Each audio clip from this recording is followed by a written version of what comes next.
Primero, el resumen, les digo, voy a ir resumiendo los primeros 8 capítulos.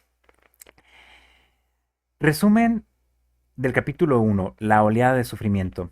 Entre el año 2010 y 2015, la vida social de los adolescentes estadounidenses se trasladó en gran medida a los smartphones, con un acceso continuo a las redes sociales, los videojuegos online y sobre todo hay que destacar el tema de los free to play y los freemium y los videojuegos en línea, multijugador, que tienen este sistema de gacha que te van enganchando. Y otras actividades basadas en el Internet. Sostengo que esta gran reconfiguración de la infancia es la principal razón del tsunami de enfermedades mentales en los adolescentes que comenzó a principios de la década del 2010. Esta es su tesis. A lo largo del texto nos va a presentar las diferentes evidencias que sustentan dicha tesis.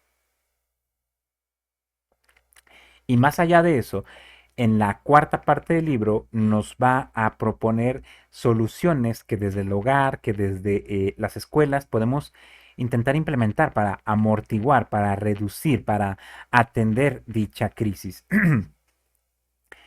La primera generación de estadounidenses que atravesó la pubertad con smartphones y todo Internet en sus manos se volvió más ansiosa, depresiva, autolesiva y suicida. Ahora la llamamos generación Z, en vez de millennial, que terminó en gran parte su pubertad cuando la gran reconfiguración empezó en el año 2010. Yo soy millennial y este libro, a ver, este libro me llamó la atención, lo escuché mencionado originalmente por Macario Schettino y me llamó la atención, pero luego lo mencionó también tangencialmente en el análisis de otro libro, lo mencionó Claudio Álvarez Terán. Y entonces a mí me intrigaba porque yo tengo alumnos universitarios y muchas veces veo a mis alumnos desvelados, con ojeras, cansados, con claros síntomas de burnout, con dificultades para poner atención, estresados, con problemas gastrointestinales, colitis, gastritis, etcétera, etcétera. Y yo les decía, jóvenes, ¿por qué los veo así?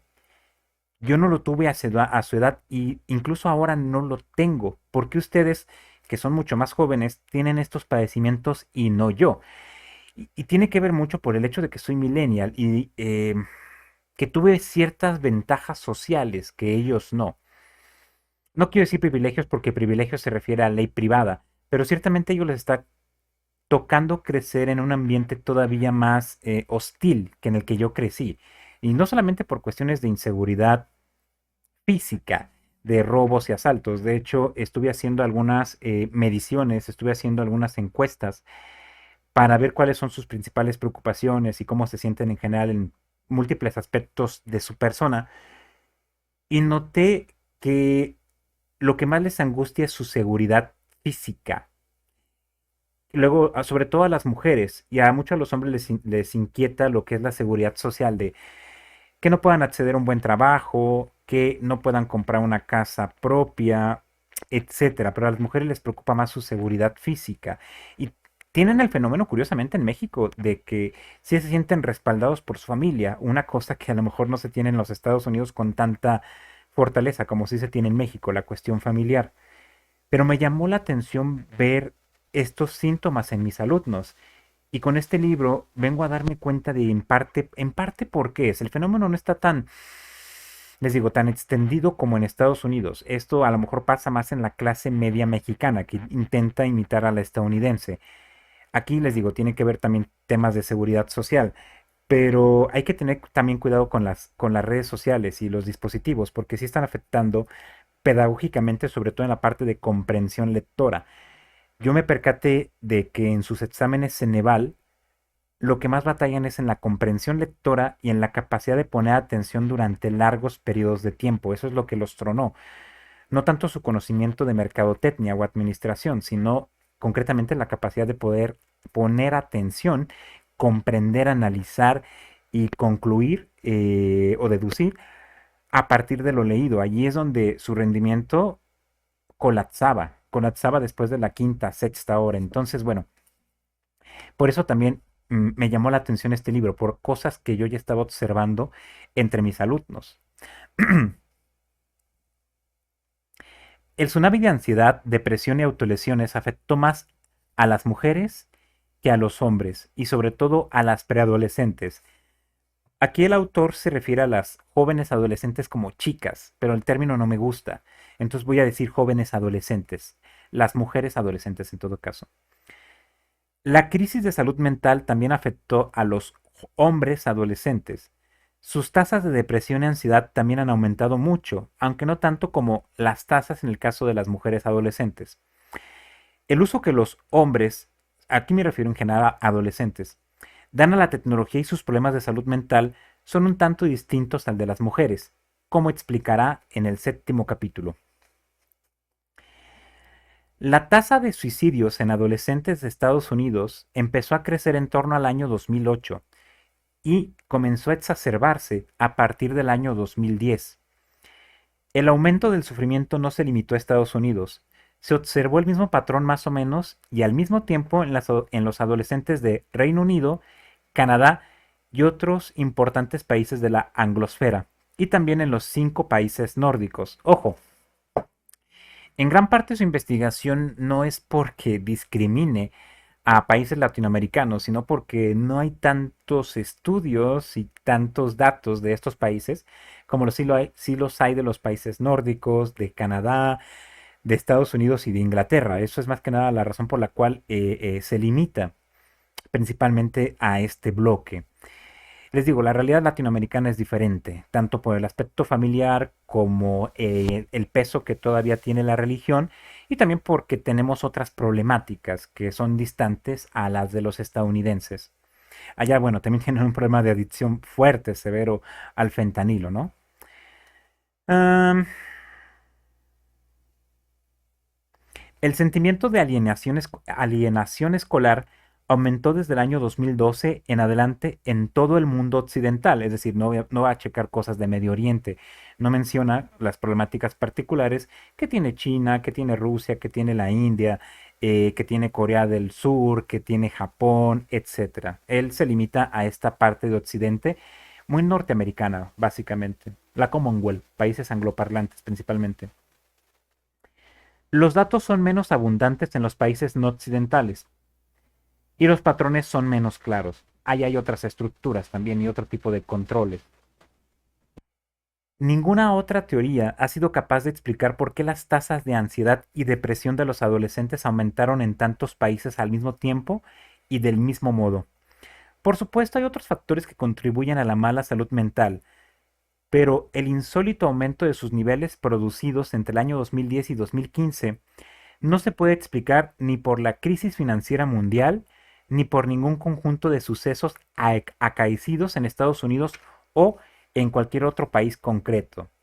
Bueno, en algún momento sí me preguntaba si no serían también las cuestiones económicas las que estuvieran el hecho de no acceder a un trabajo, digamos, bien remunerado, al fenómeno del burnout, al no poder acceder, por ejemplo, a un crédito hipotecario y poder comprar tu propia casa, en el caso de los Estados Unidos, a tener que pagar su crédito estudiantil, lo que también estuviera causando este fenómeno, pero él descarta descarta que estos fenómenos tengan una incidencia tan fuerte como sí lo tienen las redes sociales.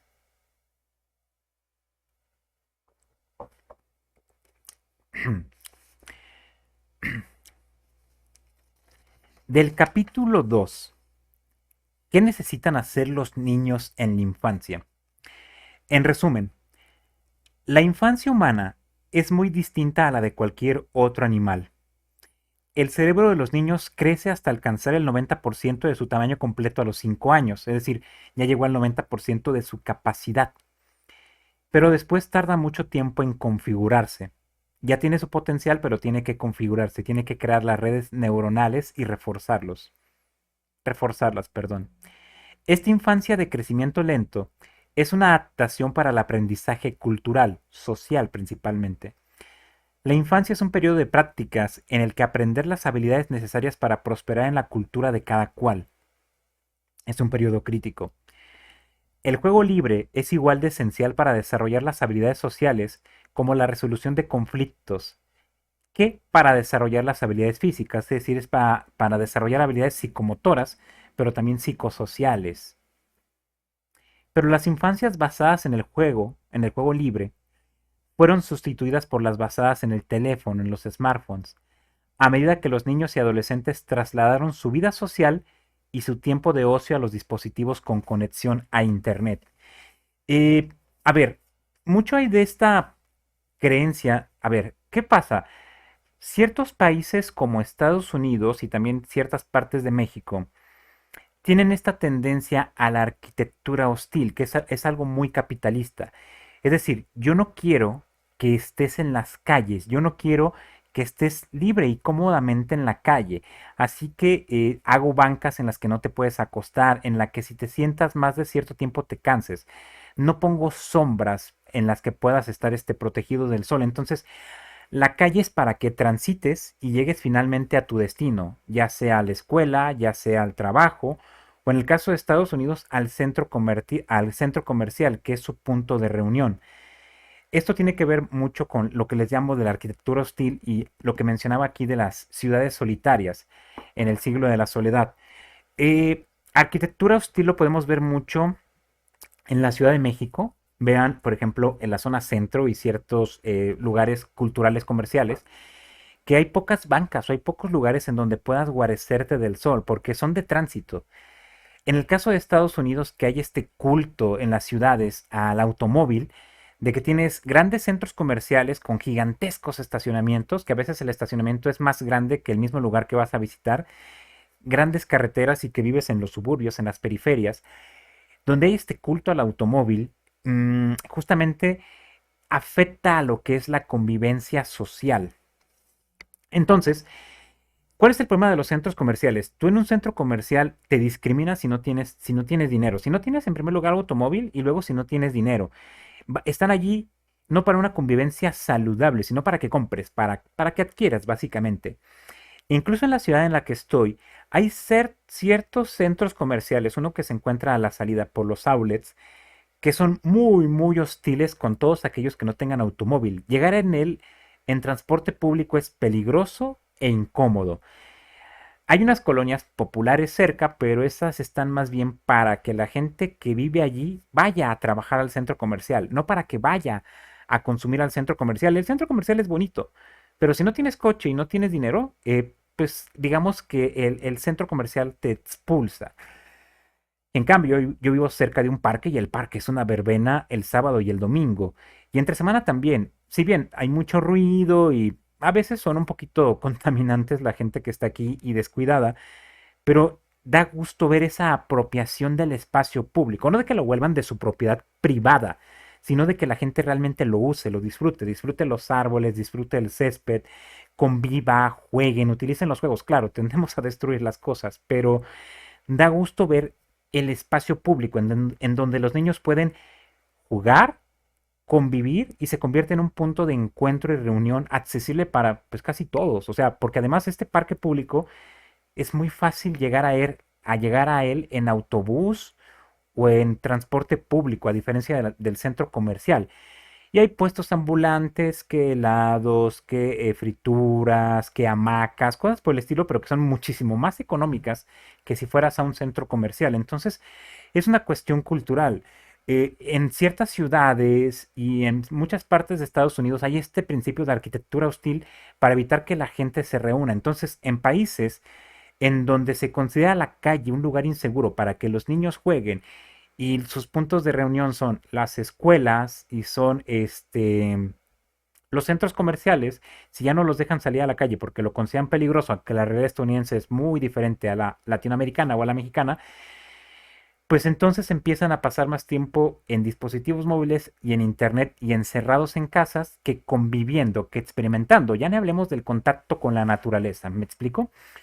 México, les digo, es otra historia. Aquí es totalmente irresponsable, a menos que estés en una colonia en donde todo el mundo se conozca muy bien o haya familiares cercanos, sí es irresponsable mandar un niño de 7 u 8 años a la tienda. Y sin embargo, en ese tipo de colonias como la que estoy, sí los veo. Hay niños jugando en la calle, pero porque están cerca de su casa. Y porque aquí los vecinos, si bien pasan por aquí automóviles, a los vecinos, por ejemplo, unos de aquí abajo, a ellos no les importa bloquear, es que es ridícula. En esta calle va en descenso, ¿no? Hay una pequeñísima calle de unos 50 metros, nada más, eh, que comunica a esta calle y la paralela. Más adelante hay otra calle bastante más extensa. Pero más adelante me refiero a 20 metros, ¿va? Entonces tengo una calle y a 20 metros otra calle que van en la misma dirección y que comunican a estas dos calles, la que estoy yo y la que es paralela. ¿Qué es lo que hacen estos vecinos? Sin problemas, la cierran, contratan inflables, sacan mesas, ponen sillas, ponen música, debo decir a no tan alto volumen, y hacen una verbena, invitan a los niños, conviven, comen. Y si estás educado en el modelo norteamericano de la propiedad privada y que la calle, no sé lo que tú quieras decir, dices, no, es que esto es hace mucho, este modelo de gentrificación gringa. No, es que esto está mal, para eso tienen su casa, si no tienen dinero, o sea, que renten un salón, ¿para qué? ¿Por qué me bloquean el paso a mí y a mi automóvil? Este vehículo que puede transportar 8 personas, pero nada más me transporta a mí, ¿por qué me prohíben la libertad de tránsito a mí y a mi automóvil? Dices, oye, literalmente solo tienes que avanzar en tu automóvil 20 metros más para poder acceder, o sea, solamente te cuesta 40 metros hacer ese desplazamiento. No te consume ni un miserable litro de gasolina. Entonces, si bien a algunos les puede parecer incómodo, hay que reflexionar acerca de, a mí me da gusto que y finalmente la barren y la limpian, o sea, no dejan ahí un tiradero. Me da gusto que se apropien en cierta forma del espacio público y lo aprovechen, porque realmente no están afectando a nadie. De hecho, son más beneficios porque si tú vas como peatón, puedes pasar allí sin problemas. Y aparte del que haya gente afuera, lo hace más seguro, porque no tienes una calle sola y oscura en la que pueda haber gente asediándote. No, porque cuando hay tantas personas, si te intentan hacer algo, gritas por ayuda y inmediatamente 4, 5, 6 personas pueden salir a auxiliarte, ¿me explico? Además es un espacio para la convivencia, para el encuentro, para el desahogo, etcétera, etcétera. Y que no te discrimina por no tener 3,000, 4,000 o 5,000 pesos para pagar por un salón de fiestas privado. Entonces, me da gusto que hagan eso. A veces el ruido puede ser un poquito molesto, pero en general está bien. E incluso aquí arriba también eh, hay un, hay un punto de Alcohólicos Anónimos. Hace algunos años festejaron, no sé, su aniversario. No pudimos ir mi esposa y yo porque ella estaba enferma, entonces no pudo acompañarme. Pero me gustó que también cerraron esa calle, cerraron ese tramo de calle y pusieron sillas y trajeron mariachis y trajeron sonido y había música y había cumbias y realmente tenía ganas de salir y que fuéramos, o sea, hubiera ido con ella a bailar. No podía ir a tomar, obviamente, son alcohólicos anónimos, pero me gusta eso, que la gente conviva, que se encuentre. Porque la misma pregunta es hablando del siglo de la soledad. ¿Cuántos de ustedes, a menos que hayan crecido ahí desde su infancia y ya sean compadres y comadres, cuántos de ustedes conocen a sus vecinos, platican con sus vecinos, confían en ellos?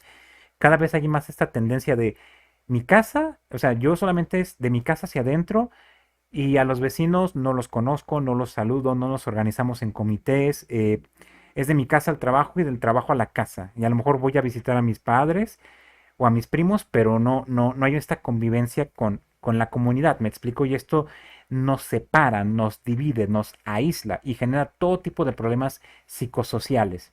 Pero bueno, esto hablando simplemente del juego libre, ¿no? Los niños aprenden jugando a establecer vínculos, a sincronizar y a turnarse. Disfrutan de la sintonización y la necesitan en abundancia. La sintonización y la sincronía unen a las parejas, a los grupos y a comunidades enteras. Las redes sociales, en cambio, son en su mayoría asincrónicas y performativas. Inhiben la sintonización y provocan en los usuarios intensivos el anhelo de los vínculos sociales. Los niños nacen con dos programas de aprendizaje innatos que los ayudan a adquirir la cultura de su entorno. El sesgo de conformidad los motiva para imitar lo que parezca ser lo más común. El sesgo de prestigio los motiva a imitar a quien parezca ser el más dotado y prestigioso. Las redes sociales, diseñadas para el engagement, interceptan el aprendizaje social y ahogan la cultura de la familia de cada persona y su comunidad, mientras que fija la mirada de los niños en influencers de dudoso valor. Claro, en el caso de influencers hispanoparlantes que se han aprovechado de problemas de figuras paternas, sobre todo en el caso de los hispanoparlantes, tenemos a figuras ¿cuál sería el término? Tan funestas como lo son en el caso de México el Temach, como lo son en el caso de España y, bueno, otros países, este idiota de Yados, y bueno, no se diga otros más, que técnicamente van construyendo sectas machistas, capitalistas, egoístas y fanáticas, finalmente, ¿no? Dispuestos a perder su dinero para dárselo a su líder y obtener la aprobación de su líder, mientras ellos están, en el caso de algunos alumnos del Yados, pues sumidos en la miseria, ¿no? Pero bueno, y eso en el caso de los hombres. En el caso de las mujeres luego tenemos a influencers basura como las Kardashian, por ejemplo. El aprendizaje social se produce durante la infancia, pero puede haber un periodo sensible para el aprendizaje cultural que abarca aproximadamente de los 9 a los 15 años, edad muy importante para que no tengan acceso a redes sociales, en la que, porque todavía no pueden discernir bien de lo que es conveniente y no para ellos, y en donde pueden imitar ciertos modelos nocivos, peligrosos, alienantes de estos influencers. Me sorprende de repente ver lo que es popular en mi país, ciertas figuras que es básicamente no un culto a la miseria, sino son pornográficas en el sentido de que se deleitan en la miseria de ciertas personas. No me acuerdo cómo se llama esta chica, si es Lupita TikTok, en donde creo que el idiota se llama Adrián Marcelo, quien la hizo famosa, pero básicamente la gente la ve y la sigue para burlarse de ella. No es para, es para burlarse de ella y eso es muy triste porque es básicamente pornografía, es el morbo. No es, voy a seguir a esta persona que genera contenido valioso, útil, que me permite, es que la palabra desarrollo personal ya está muy prostituida justamente por idiotas como el Temach. Pero o sea, que me aporta conocimiento útil, que me incita a reflexionar. No, no, no. Vamos más a cuestiones de entretenimiento y de aspiraciones, digamos, de lo que quiero es volverme famoso, sea como sea, y a disfrutar de las mieles de la fama, sin considerar todas sus hieles, ¿no? Todas sus partes dolorosas, amargas y complicadas. Es probable que las lecciones aprendidas y las identidades formadas en estos años se queden más grabadas que en otras edades. Por eso decían que la juventud es una enfermedad que se cura con el tiempo.